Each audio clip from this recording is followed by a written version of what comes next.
नमस्कार दोस्तों, स्वागत है आप सबका हमारे YouTube चैनल में। और हम लोग कर रहे थे क्लास 12th की इंग्लिश की एक सीरीज, जिसके अंदर कुछ वीडियो अपलोड कर चुका हूं मैं। हम लोगों ने सबसे पहले ट्रांसलेशन स्टार्ट किया था, क्योंकि ट्रांसलेशन 10 मार्क्स का आता है आपके पेपर में, तो उसको फोकस करके चल रहा था मैं। और देखिए, पहले हम लोगों ने टेंस के अंदर प्रेजेंट इंडेफिनिट टेंस को लिया और उसको सॉल्व किया हम लोग। फिर हम लोगों ने प्रेजेंट कंटिन्यूअस टेंस के लिया और उससे संबंधित जो सेंटेंस थे उनको हम लोगों ने ट्रांसलेट किया। और हमने कुछ होमवर्क दे रखा था आप लोगों को कि प्रेजेंट कंटिन्यूअस टेंस की जो वीडियो है उसके लास्ट में फ्रेजल वर्ब्स थे, कुछ इडियम फ्रेजेस थे और एक ट्रांसलेशन था। तो उस ट्रांसलेशन का यहाँ पर आज आंसर दे रखा है, अभी आप लोग देख लीजिएगा। और आज हम लोग करेंगे प्रेजेंट परफेक्ट कंटिन्यूअस टेंस में अगर कोई सेंटेंस है तो उसको इंग्लिश में कन्वर्ट कैसे करें, इंग्लिश में ट्रांसलेट कैसे करें। ठीक है, तो आप लोग पिछला वाला आप लोग चेक करने के लिए इसको मिला लो। उसके बाद हम लोग स्टार्ट करते हैं प्रेजेंट परफेक्ट टेंस।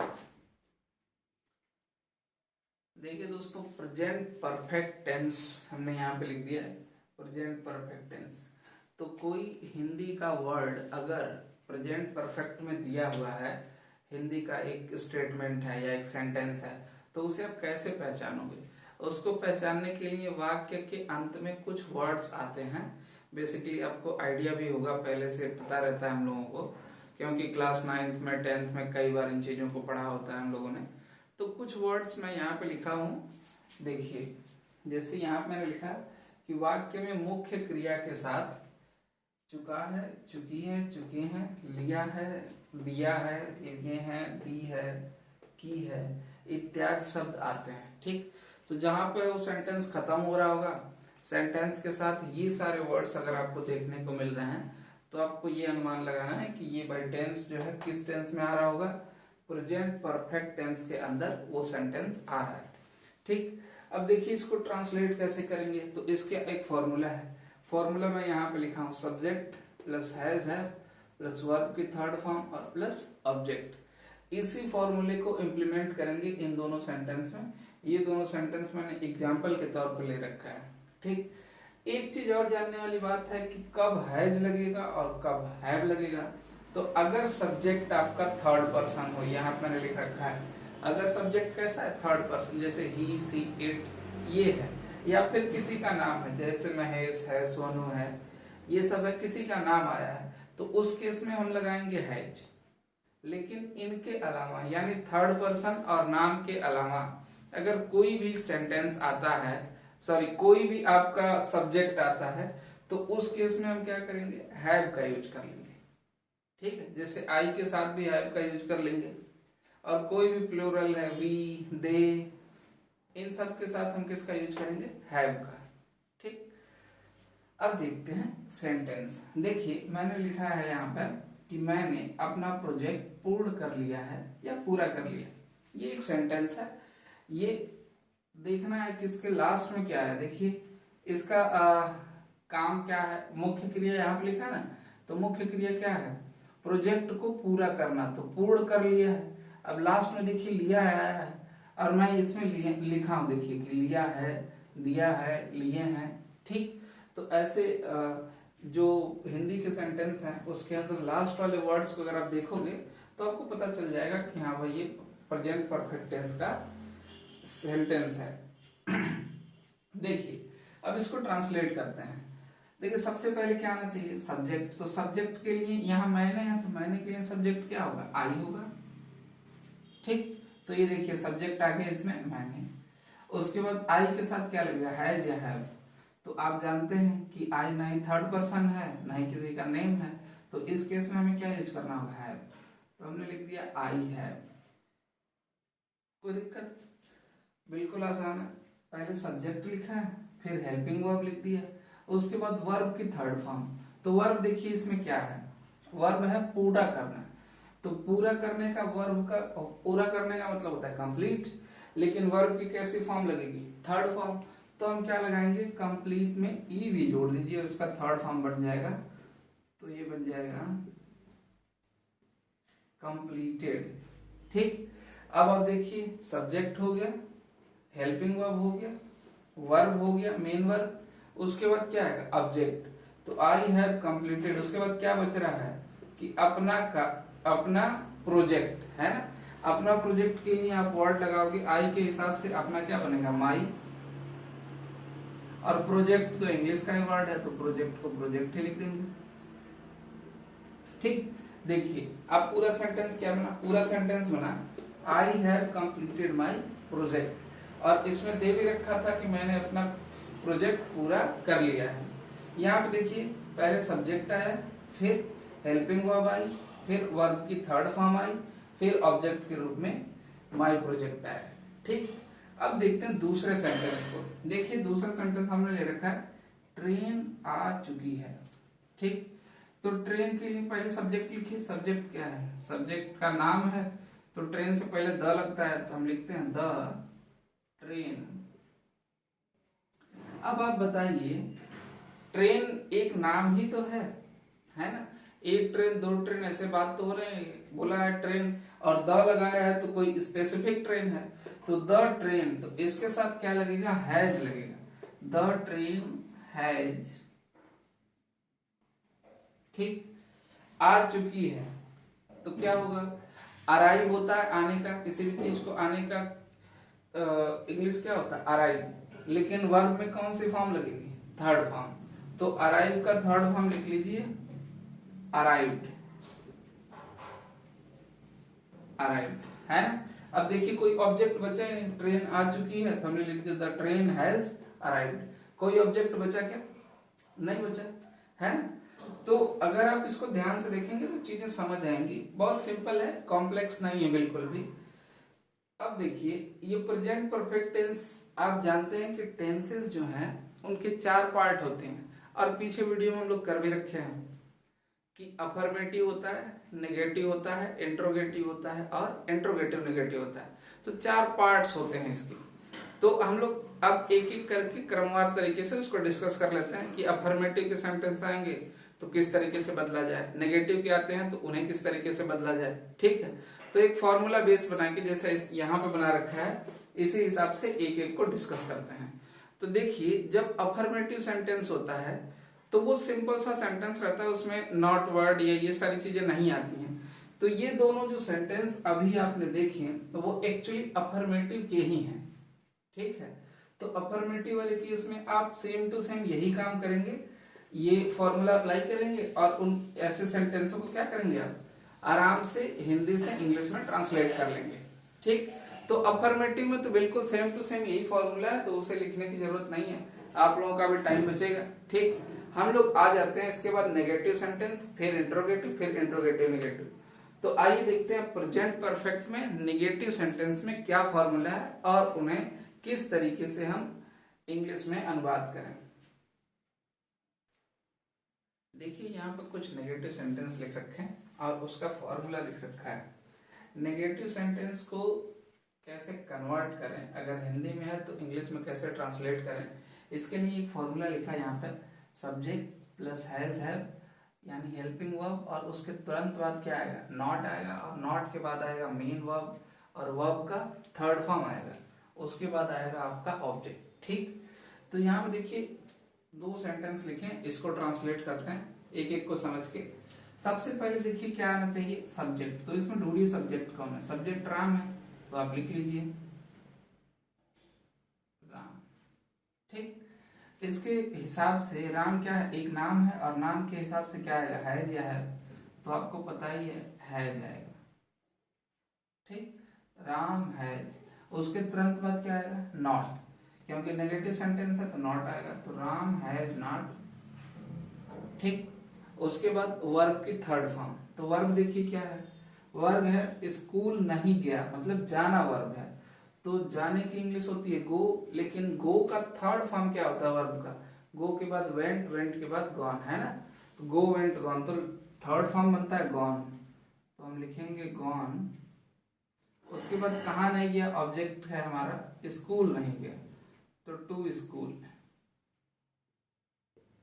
ठीक, देखिए Ram has not gone to school, है सिंपल सा सब्जेक्ट लिया पहले, फिर हेल्पिंग वर्ब आ गई, फिर नॉट आ गया, फिर वर्ब की थर्ड फॉर्म आ गई, फिर ऑब्जेक्ट आ गया, कंप्लीट हो गया ये। ठीक है, ऐसे ही दूसरा सेंटेंस हम लोग देखते हैं। देखिए दूसरा हमने एक सेंटेंस लिख रखा है, मैंने अपना कार्य पूर्ण नहीं किया है। तो मैंने के लिए आप सबसे पहले क्या रहेगा, सब्जेक्ट तो लिख लीजिए आई। ठीक, उसके बाद आई के हिसाब से है जाएगा, हैव आएगा। आपको पता है हैव आएगा, अभी थोड़े टाइम पहले बताया आई हैव। ठीक, उसके बाद देखिए क्या आएगा, तुरंत नॉट आएगा। नेगेटिव सेंटेंस में यहाँ नहीं है तो आप नॉट लिखिए, आई हैव नॉट। ठीक, ये हो गया सब्जेक्ट, फिर हैव, फिर नॉट, फिर वर्ब की थर्ड फॉर्म। तो वर्ब देखिए क्या है, पूरा नहीं किया, मतलब किसी चीज को पूर्ण करने की बात हो रही। तो उस केस में हम क्या करते हैं, पूरा करने को कंप्लीट बोलते हैं। और कंप्लीट की थर्ड फॉर्म लिख लीजिए कंप्लीटेड, कंप्लीटेड। ठीक, कंप्लीटेड के बाद ऑब्जेक्ट आता है तुरंत, वर्ब के बाद क्या आएगा, ऑब्जेक्ट। तो क्या नहीं पूरा किया भाई, अपना कार्य नहीं पूरा किया है। तो अपने के लिए आ जाएगा माई, कार्य के लिए वर्क। तो ये बन गया आपका माई वर्क। ठीक, अब ध्यान से समझ लीजिए इसको भी। देखिए मैंने अपना कार्य पूर्ण नहीं किया है, तो मैंने के लिए सबसे पहले सब्जेक्ट आ गया, यहाँ से सब्जेक्ट आई, फिर हेल्पिंग वर्ब। हेल्पिंग वर्ब देखिए कौन सी आ गई, आई के हिसाब से हैव। उसके तुरंत बाद नॉट, तो यहाँ पे भी नॉट। उसके बाद वर्ब का थर्ड फॉर्म, तो देखिए यहाँ वर्ब का थर्ड फॉर्म है, यहाँ भी वर्ब का थर्ड फॉर्म है। उसके बाद ऑब्जेक्ट है, तो यहाँ भी ऑब्जेक्ट है, कोई दिक्कत नहीं है ना। बिल्कुल सिंपल सिंपल से ये सेंटेंस भी है। हालांकि कितने भी बड़े सेंटेंस आ जाएंगे ना, आप इसी फॉर्मूले को अप्लाई करना, बड़े इजी वे में वो चीजें आप हिंदी से इंग्लिश ट्रांसलेट कर पाएंगे। ठीक, अब देखते हैं इंट्रोगेटिव सेंटेंस। देखिए इंट्रोगेटिव सेंटेंस को हिंदी से इंग्लिश में ट्रांसलेट करते टाइम सेंटेंस दो तरीके के बनते हैं। एक तो बनता है जिसमें आप लिखते हैं क्या वर्ड सबसे पहले आता है, जैसे क्या आपने खाना खाया, क्या आप स्कूल गए थे, क्या आपने अपना कार्य पूरा कर लिया है। तो इसमें क्या वर्ड से स्टार्ट होता है। तो जब ऐसे सेंटेंस आ जाएं तो उन्हें ट्रांसलेट करने के लिए आपको ये ऊपर वाला फॉर्मूला यूज करना है जो यहाँ पे लिख रखा है, has have plus subject plus verb का थर्ड फॉर्म प्लस ऑब्जेक्ट। ठीक है, उसके बाद अगर कुछ ऐसे सेंटेंस होते हैं, जैसे मान लीजिए मैं एक कन्वर्सेशन में हूं और बात कर रहा हूं कि आप कहां से आए हैं, आप क्यों नहीं आए थे, समझ रहे हैं। तो क्यों ये क्या है, प्रश्नवाचक शब्द है, WH फैमिली के हैं। ठीक है, क्यों, कहां, तो इन सारे वर्ड्स को हम WH फैमिली के अंदर रखते हैं। तो इस वाले केस में जब ऐसे सेंटेंस आएंगे तो आप सबसे पहले WH फैमिली का वर्ड यूज करेंगे, उसके बाद हैज है, फिर सब्जेक्ट, फिर वर्ब का थर्ड फॉर्म और फिर ऑब्जेक्ट। ठीक है, तो इसमें कुछ सेंटेंस लिखे हैं उसको देखते हैं फिर समझते हैं। देखिए हमने लिखा है क्या आपने देखा है, क्या आपने देखा है। तो इसको अगर कन्वर्ट करना होगा तो कौन सा फॉर्मूला अप्लाई होगा, ऊपर वाला, है ना। क्योंकि इसमें बीच में क्या है, WH फैमिली नहीं आ रही है। इसमें देखिए सरिता कब आएगी, तो बीच में क्या है, कब, कब मतलब वेन। तो वेन क्या WH फैमिली का वर्ड है। तो ये वाला सेंटेंस जो है ना इस फॉर्मूले से ट्रांसलेट होगा। तो करके देखते हैं। यहाँ पे देखिए इसने बोला क्या आपने देखा है। ठीक, तो आपने के लिए यू वर्ड लगेगा। ठीक है, यू के लिए क्या जो है जाएगा या हैव आएगा, हैव आएगा, आप जानते हैं। ठीक, यू के लिए क्या आएगा, हैव। तो हम लिखेंगे हैव यू। ठीक, हैज हैव हो गया, सब्जेक्ट क्या है, यू, तो हैव, फिर सब्जेक्ट यू, फिर वर्ब का थर्ड फॉर्म हैव यू। देखना, तो सी, सा, सीन, यही होता है। तो ये हो जाएगा हैव यू सीन, और ये आ जाएगा क्वेश्चन मार्क। ठीक, क्योंकि इसमें तो कोई ऑब्जेक्ट ही नहीं था। अगर ऑब्जेक्ट रहा होता तो इसके बाद हमने लिखा होता, लेकिन सेंटेंस छोटा लिया था तो इसमें ऑब्जेक्ट नहीं था। तो क्या आपने देखा है इस फॉर्मूले से ट्रांसलेट होके ऐसा आ गया, हैव, फिर सब्जेक्ट आ गया यू, फिर वर्ब का थर्ड फॉर्म सीन। तो पूरा कंप्लीट सेंटेंस बन गया हैव यू सीन। ठीक, अब दूसरा सेंटेंस देखिए, दूसरा है सरिता कब आई है। ठीक, तो हम लिखेंगे कब के लिए सबसे पहले क्या लिखे, WH फैमिली, तो लिखिए वेन। ठीक, ये हो गया वेन। ये वर्ड आप जानते हैं सरिता, तो वेन के तुरंत बाद क्या लगेगा, वेन के बाद आपका लगेगा सरिता के हिसाब से हैज, वेन हैज सरिता, सरिता। अब आने का थर्ड फॉर्म क्या होता है, कम, केम, कम, तो वापस क्या आ जाएगा, कम। ठीक, तो हमारा पूरा सेंटेंस क्या बन गया, वेन हैज सरिता कम। तो देखिए ये आगे सरिता कब आई है, तो इस फॉर्मूले के हिसाब से ट्रांसलेट हो गया। पहले WH फैमिली आ गई, फिर हैज हैव आ गया, फिर सब्जेक्ट का आ गया सब्जेक्ट सरिता, फिर ये वर्ब का थर्ड फॉर्म आ गया कम। ठीक, अब देखते हैं हम लोग इंट्रोगेटिव नेगेटिव। ठीक है, इसको हटाते हैं, फिर आप लोगों को आगे बताते हैं। अब देखिए इंट्रोगेटिव नेगेटिव सेंटेंस के लिए कुछ फॉर्मूले लिख रखे हैं और कुछ सेंटेंस लिख रखे हैं। ठीक, उनको समझते हैं। ये बेसिकली बहुत आसान सा होता है, लेकिन चीजें थोड़ी थोड़ी बदलती हैं। देखिए कैसे, यहाँ पे देखिए फॉर्मूले में हमने लिखा है एक बार की हैज हैव सब्जेक्ट, उसके बाद नॉट, फिर वर्ब का थर्ड फॉर्म, फिर ऑब्जेक्ट। और इसी जब हैज और नॉट को इकट्ठा किया गया, इसका एब्रिविएशन यूज किया गया, इसको शॉर्ट किया गया, तो हैज और नॉट मिलके क्या बना, हैजेंट। हैव और नॉट मिलके क्या बना, हैवेंट। ठीक, तो हैजेंट ऑब्लिक हैवेंट, अगर ऐसा नॉट पहले यूज हो जाए हैज हैव के साथ में, तब हमारे पास आएगा सब्जेक्ट, फिर वर्ब के थर्ड फॉर्म, फिर ऑब्जेक्ट। ठीक, समझते हैं कैसे, ट्रांसलेट करके देखेंगे तो ज्यादा क्लियरिटी के साथ समझ आएगा। जैसे पहले इस वाले फॉर्मूले का अप्लाई करिए आप लोग, ये बीच वाला है। ठीक, उसके बाद इसको अप्लाई करेंगे, फिर इधर नीचे देखेंगे। तो पहले हम लोग इस वाले फॉर्मूले को अप्लाई करते हैं। हमारा फॉर्मूला क्या था, हैज है, फिर सब्जेक्ट, फिर नॉट, फिर वर्ब की थर्ड फॉर्म। तो इसमें देखिए लिखा है क्या आपने नहीं देखा है, तो आपने की इंग्लिश हो जाती है यू, और यू के साथ आपका हैव आएगा पहले, तो हम लिखेंगे हैव। उसके बाद हैव के बाद क्या है, सब्जेक्ट, तो सब्जेक्ट हो गया यू। उसके बाद नॉट है, नहीं के लिए आ जाएगा नॉट, हैव यू नॉट। देखा है, देखा है कि इंग्लिश होती है seen, have you not seen. और इसमें क्वेश्चन मार्क है तो हम लिख देंगे क्वेश्चन मार्क, कोई दिक्कत। तो हैव यू नॉट सीन, ये एक इसका ट्रांसलेशन हो गया। अगर इसी में हैव और नॉट को एक साथ करें तो ऊपर वाला फॉर्मूला अप्लाई हो जाता है। ठीक, तो हैव और नॉट एक साथ होगा तो क्या बन जाएगा, हैवेंट। तो हम लिखेंगे हैवेंट। उसके बाद क्या देखिए, हैवेंट के बाद सब्जेक्ट, तो आप लिखेंगे सब्जेक्ट, सब्जेक्ट के है आपके पास यू, और सब्जेक्ट के बाद क्या आता है, वर्ब की थर्ड फॉर्म, तो वर्ब की थर्ड फॉर्म आ जाएगी आपकी हैवेंट यू सीन। और उसके बाद ऑब्जेक्ट, तो चूंकि सेंटेंस में ऑब्जेक्ट नहीं है तो ऑब्जेक्ट नहीं लिखते हैं। ठीक, तो यहाँ पे देखिए इस वाक्य को दो तरीके से ट्रांसलेट कर दिया। पहले इस वाले फॉर्मूले से हमने लगाया हैव, आ गया हैव, फिर सब्जेक्ट आ गया इसमें यू, फिर नॉट आ गया, फिर वर्ब की थर्ड फॉर्म आ गई। बिल्कुल फॉर्मूले को बेस बनाइए, और बेस बना के सारे सेंटेंस को आप हिंदी से इंग्लिश में ट्रांसलेट कर लीजिए। ठीक, तो देखिए हैव यू नॉट सीन एक बन गया, और दूसरा बन गया हैवंट यू सीन।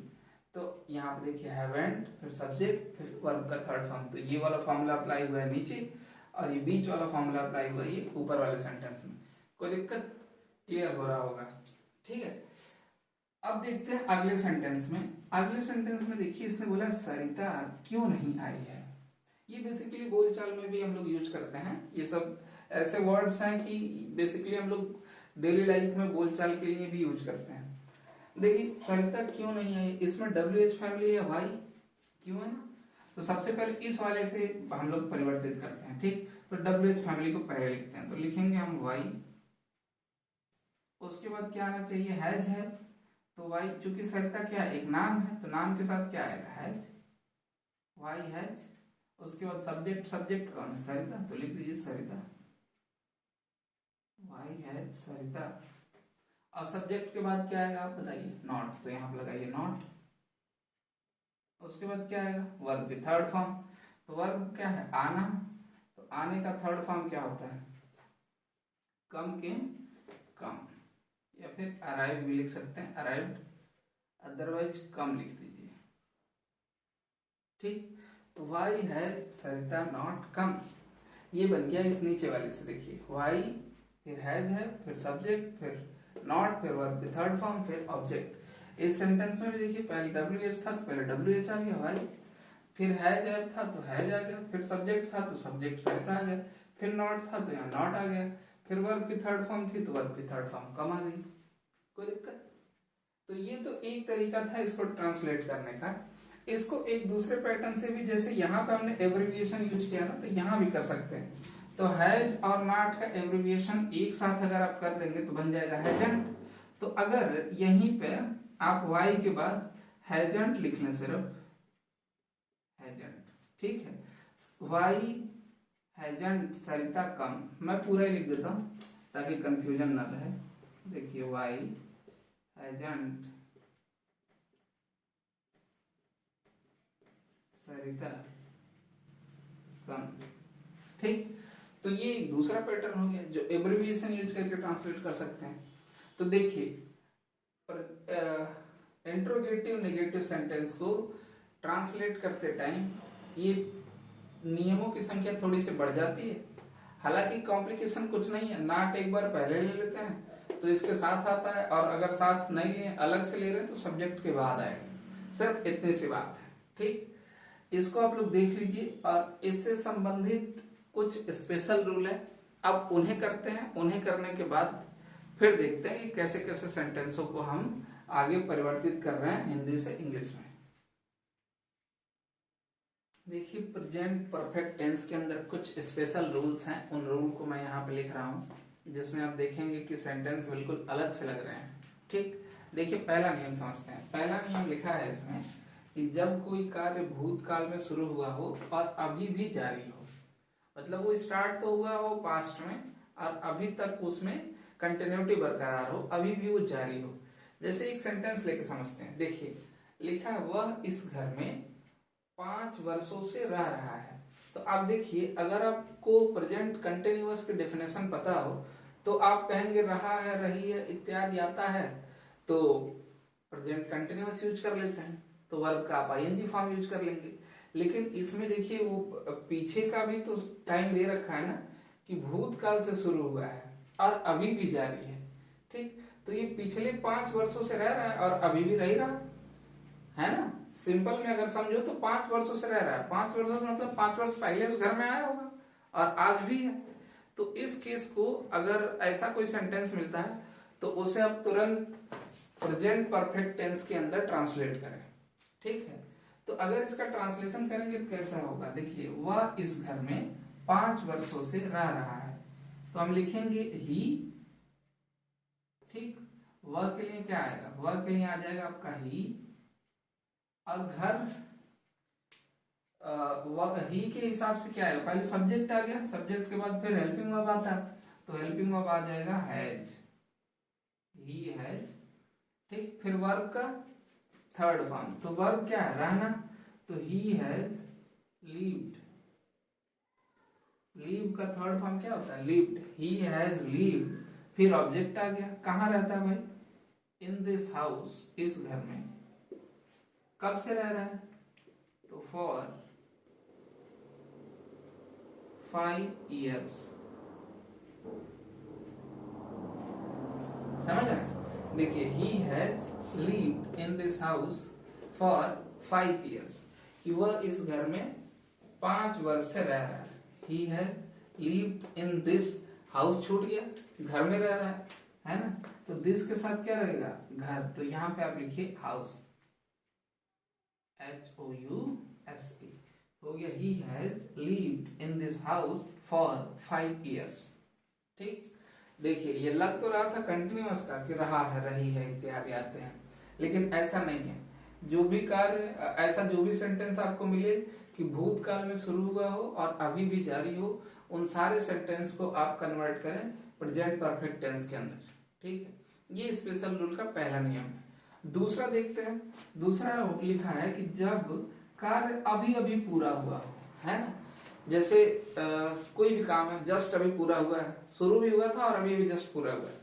जैसे होता है कि घड़ी में अभी अभी 7 बजा है, ठीक है, चाहे अभी अभी 7 बजे हैं, ऐसा हम लोग बोलते हैं। तो इसमें कोई सब्जेक्ट है क्या? अभी अभी 7 बजा है, कोई सब्जेक्ट नहीं है। तो जब कोई भी सब्जेक्ट ना हो तो इट सब्जेक्ट आता है, तो हम लिखेंगे इट, ठीक। और इट के साथ है जाता है, हैव आता है जाता है, आपको पता है, इट हैज। और अभी अभी के लिए शब्द आता है जस्ट,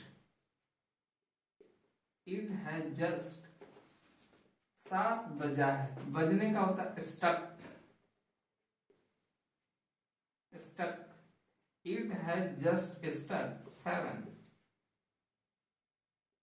ठीक, अभी अभी 7 बजा है। तो अगर ऐसा भी कोई कार्य दिख जाए आपको कि अभी अभी पूरा हुआ है, ठीक, तो उस वाले केस के अंदर भी हम क्या करेंगे? प्रेजेंट परफेक्ट टेंस का यूज करेंगे। तो देखिए हम लोगों ने प्रेजेंट परफेक्ट से संबंधित सारे ट्रांसलेशन कर लिए हैं कि अफर्मेटिव का, नेगेटिव का, फिर इंट्रोगेटिव, फिर इंट्रोगेटिव नेगेटिव, फिर उसके अलावा कुछ स्पेशल रूल्स थे वो भी मैंने आपके साथ डिस्कस कर लिया है। और अब मैं जो रूल्स अभी तक बताया हूं आप उनको फॉलो करेंगे और मैं आपको कुछ होमवर्क देता हूं, आप उसको ट्रांसलेट कीजिएगा, ठीक। तो अब आ गया टाइम होमवर्क देने का आप लोगों के लिए। तो चलिए आप लोगों के लिए कुछ काम लिखते हैं। देखिए एक कुछ सेंटेंसेस हमने लिखे हैं प्रेजेंट परफेक्ट के ऊपर। तो प्रेजेंट परफेक्ट टेंस पे आधारित यहाँ पे देखिए बोर्ड पे आपके सामने कुछ सेंटेंस लिखे हुए हैं हिंदी में, आप इसको इंग्लिश में ट्रांसलेट करेंगे, आप लोगों का होमवर्क है, ठीक। इसको ट्रांसलेट करेंगे आप लोग और अगली वीडियो के अंदर मैं इसका सोल्यूशन दे रहा हूँ, ठीक है। अगली वीडियो में मैं इसका सोल्यूशन दूंगा वीडियो स्टार्ट होने के बाद तुरंत, और आप लोग इसको तब तक कर लीजिए, वहां पे आप जाके चेक कर पाएंगे, ठीक। अब टाइम हो गया है आपको वन वर्ड सब्स्टिट्यूट देने के लिए। तो अब हम लिखते हैं कुछ वन वर्ड सब्स्टिट्यूट जिन्हें आप याद करेंगे अगली वीडियो आने तक। चलिए दोस्तों देखते हैं वन वर्ड सब्स्टिट्यूट, और कुछ वन वर्ड सब्स्टिट्यूट आपके सामने मैंने लिख रखा है बोर्ड के ऊपर।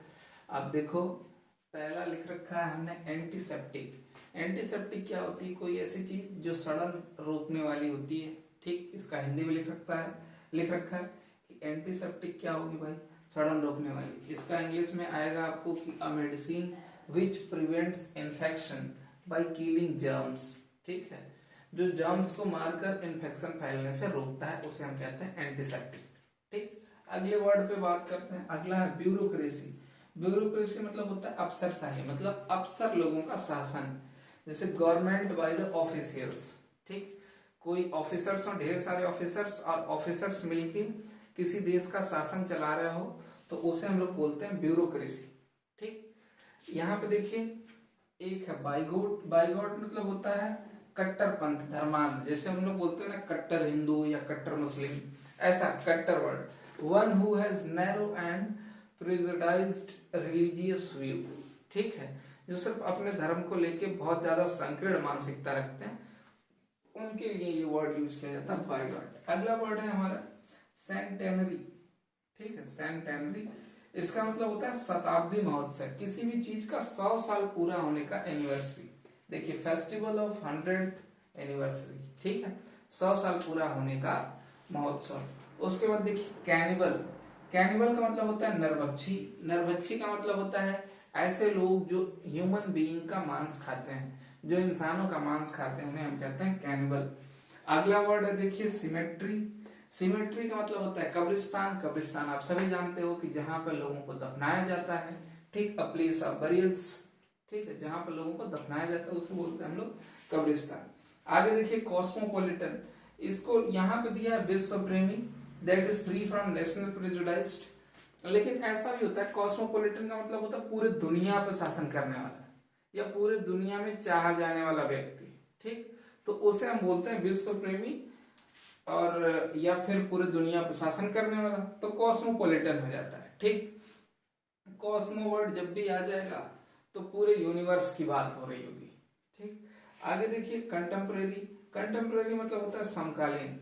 जैसे हम लोग कहते हैं, कहते नहीं है, हिस्ट्री की बुक में आप लोगों ने भी शायद पढ़ा हो कि कहा जाता है नेताजी सुभाष चंद्र बोस जो थे वो हिटलर के समकालीन थे। जो जर्मनी का तानाशाह था हिटलर, उससे वो मिले भी थे।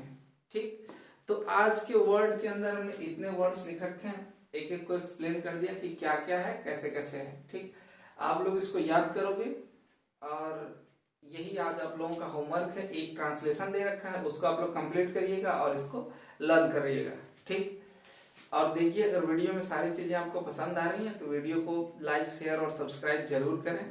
तब तक के लिए धन्यवाद। मिलते हैं आप सबसे अगले वीडियो में।